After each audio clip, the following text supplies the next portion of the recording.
நம்மளை கூப்பிடுவாரு. எப்ப உங்களை சிவபெருமான் முழுமையா ஆட்கொண்டாரோ அந்த நொடியில நீங்க உணர ஆரம்பிப்பீங்க. நீங்க பார்க்கக்கூடிய ஒவ்வொரு விஷயங்களும் எல்லாமே உங்களுக்கு சிவனா தெரிய ஆரம்பிக்கும். பார்க்கக்கூடிய அனைத்திலுமே சிவபெருமான் தான் உங்க கண்களுக்கு தெரிய ஆரம்பிப்பார்.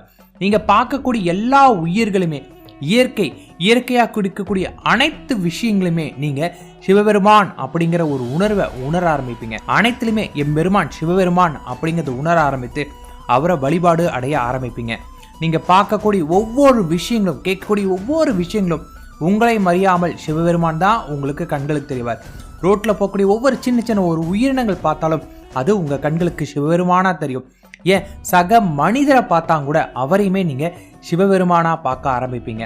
உங்களுக்கு அந்த மனசு வர ஆரம்பிக்கும். உங்க மனம் நல்ல எண்ணங்களா மாற ஆரம்பிக்கும். உங்க மனதுல முழுமையா சிவபெருமான் ஆட்கொள்ள ஆரம்பிப்பாரு.